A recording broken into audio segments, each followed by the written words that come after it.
Welcome to Vivek Pandey pharmacy class. आज हम आपके लिए लेके आए हैं थर्ड लेसन जो कि बायो फार्मास्यूटिक्स का था। हम लोग इंट्रोडक्शन ऑफ दिस।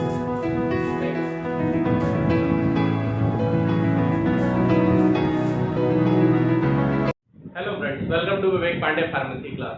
आज हम आपके लिए लेके आए हैं थर्ड लेसन जो कि बायो फार्मास्यूटिक्स का था। हम लोग इंट्रोडक्शन पढ़ चुके हैं। जैसा कि हम लोग पिछले वीडियो में बात किए थे कि नेक्स्ट वीडियो जो हमारे आने वाली है वो हम अब जो हमने प्रोसेस बताए थे, 4 प्रोसेस आपको बताए थे, फार्मास्यूटिकल प्रोसेस, फार्माकोलॉजिकल प्रोसेस, फिर लास्ट में थेरेपेटिक प्रोसेस। तो ये चारों प्रोसेस जो मैंने बताए थे, जो चारों फेजेस हमने आपको बताए थे, उन फेजेस को हम 1 बाय 1 करके हर एक टॉपिक को डिस्कस करेंगे। वो एक टॉपिक करीबन 2 से 3 वीडियो में होगा। तो उसको समझने के लिए देखिए, छोटा वीडियो इसलिए हम आपको बना रहे हैं कि आपको ज़्यादा हेक्टिक भी ना लगे उसको समझने में, और बिल्कुल होता भी जाए। आप इसको इसलिए मत छोड़िएगा कि एग्जाम में हम पढ़ेंगे या बाद में पढ़ेंगे। इसको आप जो है नॉर्मली 7-8 मिनट का वीडियो है, तो आप एक बार देखते चलेंगे तो बस इंट्रोडक्शन मन में रहेगा, आपके माइंड में रहेगा, तो इजीली सारी चीज़ें हो जाएंगी। तो आज हमें पढ़ना है एब्जॉर्प्शन ऑफ ड्रग्स। तो एब्जॉर्प्शन ऑफ ड्रग्स के लिए देखिए, पहले एब्जॉर्प्शन का मतलब समझिए। Just minute.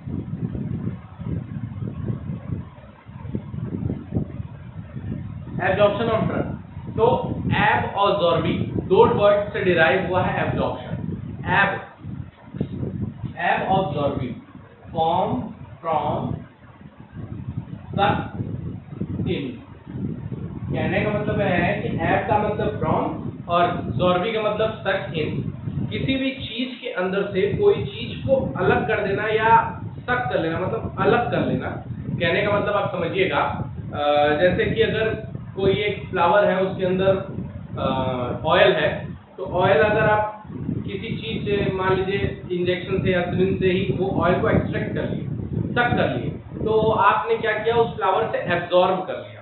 तो सारी चीजें, जैसे हम कपड़ा सुखाते हैं, के अंदर पानी रहता है, फिर वो जस्ट मिनट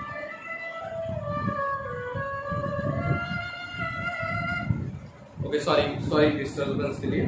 तो उसमें क्या है कि अगर हम पानी सुखाते हैं तो क्या होता है कि हम उस चीज को, समझिएगा एग्जांपल थोड़ा गलत हो सकता है, कि वो इवापोरेट हो जाता है उसके अंदर का वाटर, लेकिन जो हमने उसको जो निचोड़ते हैं, पानी निकलता है। तो उसी तरीके से अगर किसी चीज के अंदर से वो एब्जॉर्ब हो जाए या किसी चीज के अंदर से वो ट्रांसफर हो जाए, जैसा कि हमने आपको पिछले वीडियो में बताया था, जैसे जीआई ल्यूमेन है, ये सिस्टेमिक सर्कुलेशन है, ये मेम्ब्रेन की लेयर है। तो अगर कोई ड्रग है यहाँ पे, तो वो ड्रग जो है वो मेम्ब्रेन को क्रॉस करके सिस्टेमिक सर्कुलेशन में पहुंच जा रहा है through the help of absorption. ये क्या हो रहा है, एब्जॉर्प्शन हो रहा है ना, सिस्टेमिक सर्कुलेशन इसको एब्जॉर्ब कर रहा है। तो एब्जॉर्प्शन के थ्रू अगर वो पहुंच जा रहा है ब्लड स्ट्रीम में, तो वो सिंपली क्या है, एब्जॉर्प्शन।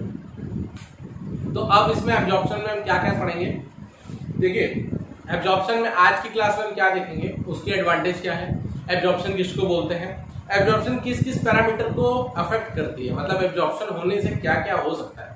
जैसे कहा मैंने कि अगर कोई ड्रग है, तो अगर पैरासीटामॉल है, जनरली हम क्या लेते हैं, वो 500 mg का लेते हैं एडल्ट डोज 650 mg भी आता है। एक नॉर्मल जो है वो हम 500 mg लेते हैं। तो क्या 500 mg की जगह हम 1000 mg खा ले, 2000 mg खा ले, 5000 mg खा ले, हमें सडन रिस्पॉन्स चाहिए। तो 5000 mg अगर आप पीसीएम कंज्यूम कर रहे हो, पैरासीटामॉल कंज्यूम कर रहे हो, तो क्या अगर उसका एब्जॉर्प्शन नहीं होगा तो उसका इफेक्ट आपको आएगा, नहीं आएगा। तो कहने का मतलब ये है कि आपके ड्रग के कंसंट्रेशन पे तो डिपेंड करता है थेरेपेटिक रिस्पॉन्स या फार्माकोलॉजिकल एक्शन, बट सारी चीजें तब होगी जब एब्जॉर्प्शन होगा, एब्जॉर्प्शन रेट अच्छा होगा, तो ऑनसेट ऑफ एक्शन अच्छा होगा, तो उसकी रिस्पॉन्स जो है वो जल्दी आएगी हमें, और बहुत देर तक आएगी, रिप्रोड्यूस होती रहेगी। पहली चीज हो गई।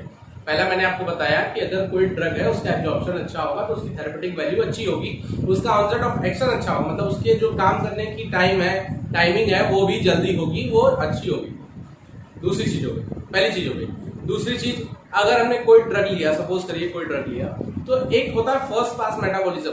कहने का मतलब यह है कि आपने 100 mg ड्रग लिया, तो 100 mg ड्रग आपके सिस्टेमिक सर्कुलेशन में पहुंचते मेटाबॉलिज्म होते एब्जॉर्ब होते डिस्ट्रीब्यूट होते जब आपके सिस्टेमिक सर्कुलेशन में पहुंचेगा तो वो अप्रॉक्स 90 mg। मैं ये एक कॉमन ड्रग के लिए एक एग्जांपल दे रहा हूँ, ये वैल्यूज जो है वो डिफर हो सकती हैं, बट मेरे कहने का मतलब आप समझिएगा, रेशियो का मतलब समझिएगा कि 9:1, 1:1 जो हमारा 1% जो था, मतलब 10% जो ड्रग था वो हमारा जो है वो मेटाबोलाइज हो गया। 90 mg जो है वो हमारे ब्लड स्ट्रीम में पहुंचा।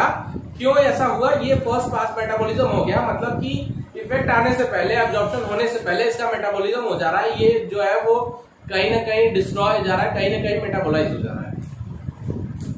तो एब्जॉर्प्शन अगर हो रहा है, तो अगर जल्दी से जल्दी एब्जॉर्प्शन होगा तो उसका जो वो डिग्रेडेशन है या जो उसका लॉस है, लॉस ऑफ ड्रग है, वो कम से कम होगा, वो हमारा मिनिमाइज होगा। उसकी डिग्रेडेशन बचेगी। जो हमारे ड्रग है अगर वो ज्यादा देर तक पेट में रहेगा, जैसे कहना मैंने कहा आपको कि 2000 mg हमने पीसीएम ले लिया, हमें रिस्पॉन्स जल्दी चाहिए, तो 2000 mg का पीसीएम लेना ही वो रिस्पॉन्स का मतलब रिस्पॉन्स नहीं दे देगा। कहने का मतलब ये है कि अगर उसका एब्जॉर्प्शन जल्दी होगा तो उसका ऑनसेट ऑफ एक्शन जल्दी आएगा। हमने ले लिया पीसीएम, अब वो 2 घंटा 3 घंटा हो गया, जबकि उसका जो एब्जॉर्प्शन होना चाहिए था वो 20 मिनट 25 मिनट 30 मिनट मैक्सिमम में हो जाना चाहिए। कोई भी कोटिंग हो, एंट्री कोटिंग हो, शुगर कोटिंग हो या नॉर्मल हो, कॉम्प्रेस्ड हो, वो 2 घंटे तक पेट में रह गया तो उसका तो काम खत्म। उसमें तो ऐसा ही बनाया था कि 30 मिनट में वो एब्जॉर्ब होगा, उसके बाद उसका एक्शन आएगा, उसके बाद 1 घंटे के बाद वो डिग्रेड हो जाएगा, उसके बाद वो खराब हो जाएगा। तो इस तरीके की पूरी प्रोसेस बनी थी। तो लेकिन ऐसा हो नहीं पाया, सीधे सीधे क्या हुआ कि 2 घंटे जो पेट में रह गया, एब्जॉर्प्शन हो ही नहीं पाया, तो वो तो डिग्रेड हो जाएगा। तो डिग्रेड होने से भी बचाता कौन है? एब्जॉर्प्शन बताता है। अगर एब्जॉर्प्शन की रेट अच्छी है, एब्जॉर्प्शन जल्दी से जल्द हो रहा है, तो वो जो डिग्रेडेशन का प्रोसेस है वो भी जो है वो ओवरकम होता है, वो उसको वो कम कर। तो आइए हम देखते हैं एब्जॉर्प्शन। तो ड्रग एब्जॉर्प्शन है क्या? आज हम पढ़े एब्जॉर्प्शन ऑफ ड्रग। एब और सॉर्बी से 2 वर्ड से बना है एब्जॉर्प्शन। एब का मतलब फ्रॉम और सॉर्बी का मतलब सक इन। किसी भी चीज के अंदर से सक करना वो एब्जॉर्प्शन है। तो हम किसका एब्जॉर्प्शन कर रहे हैं? ड्रग का कर रहे हैं। तो ड्रग का एब्जॉर्प्शन कर रहे हैं इनसाइड द बॉडी। तो ड्रग एब्जॉर्प्शन क्या बोल रहे हैं हम? Drug absorption is the process, drug absorption is the process of movement of unchanged drug from the site of administration to the systemic circulation. क्या कह रहा है कि अनचेंज ड्रग, अनचेंज ड्रग कहने का मतलब ये है कि अभी वो डिग्रेड नहीं हुआ है, वो जिस फॉर्म में लिए थे उसी फॉर्म में है। ऐसा नहीं कि वो हम लिए थे पीसीएम के फॉर्म में और वो बन गया निमोस्लाइड के फॉर्म में, ऐसा कुछ भी नहीं होने वाला। अनचेंज फॉर्म है, जैसा हमने लिया वैसा ही है, बस उसके जो एक्सिपिएंट्स है वो अलग हो जाते हैं। उसी को डिसोल्यूशन रेट बोलते हैं, डिसोल्यूशन बोलते हैं, वो डिसॉल्व हो सकते हैं। तो उस तरीके, लेकिन ड्रग हमारा जो है वो उसी तरीके से जो हमने लिया रॉ मटेरियल, वही रॉ मटेरियल हमारे पेट में जाके वैसे ही है, स्टमक में वैसे ही है। तो हमारे क्या बोल रहा है कि drug absorption is the process of movement of unchanged drug to site of administration to systemic circulation. Site of administration कहने का मतलब ओरली लिए स्टमक में जाएगा, हमने रेक्टल ले लिया तो वो हमारे इंटेस्टाइन में जाएगा। तो इस तरीके से कह रहा है कि जहां से भी आपने लिया है साइट ऑफ एडमिनिस्ट्रेशन में, जहां भी वो पहुंचा है एट लास्ट, जहां से फिर उसकी जो एब्जॉर्प्शन होनी है, वही चीज अगर एब्जॉर्ब होकर सिस्टमिक सर्कुलेशन में चला जाए, फिर से मैं वही फोटो आपको दिखाने चाहूंगा। ड्रग यहाँ पे है DRT ल्यूमेन में, वो मेम्ब्रेन को पास करेगा, कैरियर के थ्रू सपोर्ट करेगा, कैरियर के थ्रू सपोर्ट करने के बाद सिस्टमिक सर्कुलेशन में चला जाए, वही उसका एब्जॉर्प्शन है। तो ड्रग एब्जॉर्प्शन हमें समझ में आ गया। अभी हम इसको डिस्कस करेंगे नेक्स्ट क्लास में कि एब्जॉर्प्शन कैसे होता है, passive diffusion, active diffusion, ATP की हेल्प से, विदाउट एटीपी की हेल्प से, ऑस्मोसिस, और कंसंट्रेशन लोअर हो हाइयर हो, वो सारी चीजें हम बात करेंगे। फिर हम अपने पहले सेल मेम्ब्रेन की जो है वो स्ट्रक्चर की बात करेंगे, फॉस्फोलिपिड की लेयर होती है, हेड होता है, टेल होता है, प्रोटीन होता है, सारी चीजें हम डिस्कस करेंगे। उसके लिए आप चिंता मत करिएगा। अभी ये एब्जॉर्प्शन होता क्या है, इंट्रोडक्शन क्या है, वो अभी देख रहे हैं। उसके बाद क्या कर रहे हैं हम कि अगर हमें किसी भी ड्रग की only measuring of concentration of drug और providing high dose is not sufficient to overcome more action, rate of absorption is important factor of effect। जैसा कि मैंने आपको पहले बता चुका हूं कि अगर कोई ड्रग है, समझिएगा, अगर कोई ड्रग है और उसका जो है हमें ओवरकम करना है कंसंट्रेशन, मतलब उसकी थेरेपेटिक रिस्पांस ओवरकम करनी है, तो सिर्फ हाई डोज से काम नहीं चलेगा, डोज बढ़ाने से या कंसंट्रेशन बढ़ाने से काम नहीं चलेगा। उसकी rate of absorption more important है इफेक्ट के लिए। जितना जल्दी एब्जॉर्ब होगा उतना जल्दी में इफेक्ट प्रोड्यूस होगा। अब हम एक फ्लो चार्ट से आपको कुछ समझाना चाह रहे हैं। अगर हमने ड्रग लिया, ड्रग को हम ओरल रूट से ले रहे हैं, पेरेंटल रूट से ले रहे हैं। पेरेंटल रूट में भी कहीं ना कहीं एब्जॉर्प्शन होता है, बट वो डायरेक्ट सिस्टमिक सर्कुलेशन में पहुंच जाता है, जिससे कि फार्माकोलॉजिकल एक्शन मिल जाती है। तो ये सारी प्रोसेस जो है वो नेग्लेक्ट हो जाती है। ADME जो है वो एक तरीके से जो है वो बहुत ज्यादा मायने नहीं रखती है हमारे लिए। लेकिन जब हम ओरल रूट से अगर कोई ड्रग लेते हैं, अभी हम रूट के ऊपर डिस्कस करेंगे कि एब्जॉर्प्शन रेट कैसे डिफर हो रहा है, लेकिन अभी समझते हैं।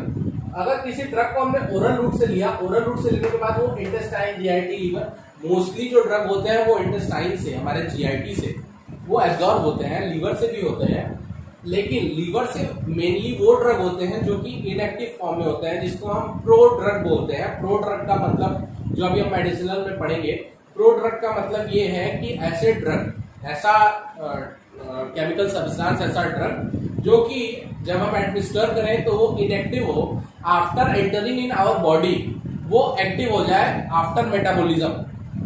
ऐसा ड्रग कि जो कि मेटाबॉलिज्म के बाद एक्टिव हो और अपना रिस्पॉन्स शो करे। जब हम ले एडमिनिस्टर करें तो वो इनएक्टिव हो, तो उसको हम जो है वो प्रो ड्रग बोलते हैं। तो लीवर में एब्जॉर्प्शन इस तरीके से होता है, वहां मेटाबॉलिज्म होने के बाद फिर एब्जॉर्प्शन होता है। जीआईटी ल्यूमेन में होता ही है, इंटेस्टाइन में होता है, ये जीआईटी के अंदर ही इंटेस्टाइन आता है, फिर वो सिस्टेमिक सर्कुलेशन में जाता है। इसी प्रोसेस के बाद, ओरल रूट के बाद, जैसा कि हमने बोला, drug absorption is the process of movement of unchanged drug from the site of administration. Site of administration में ही हमारा एब्जॉर्प्शन होगा, फिर उसके बाद हमारा जो है वो सिस्टमिक सर्कुलेशन में जाएगा। सिस्टमिक सर्कुलेशन के बाद फार्माकोलॉजिकल एक्शन आएगा। यही हमारा एब्जॉर्प्शन है। एब्जॉर्प्शन किस तरीके से होगी? फैसिलिटेड डिफ्यूजन होगी, एक्टिव डिफ्यूजन होगी, पैसिव डिफ्यूजन होगी, सारी चीजें हम आगे डिस्कस करेंगे। पहले हम सेल मेम्ब्रेन की फिजियोलॉजी डिस्कस करेंगे, उसकी स्ट्रक्चर डिस्कस करेंगे, लेकिन उससे पहले हम एब्जॉर्प्शन के एडवांटेज देख लें। एब्जॉर्प्शन के एडवांटेज क्या क्या है? लेसर ससेप्टिबिलिटी है, ससेप्टिबिलिटी, ठीक है। ससेप्टिबिलिटी का क्या मतलब होता है? किसी चीज से प्रभावित होना। कहने का मतलब कि अगर ये हमारा ड्रग है, ये ड्रग हमारा डिग्रेड होने वाला है, मतलब इसके वजह से टाइम लग रहा है, एब्जॉर्प्शन नहीं अगर हो रहा है, तो ये हमारा जो है वो ड्रग डिग्रेड हो जाएगा। जैसे कि हमने बताया 2 घंटा होगा तो ड्रग खराब हो गई, तो क्या हो रहा है? Laser susceptibility,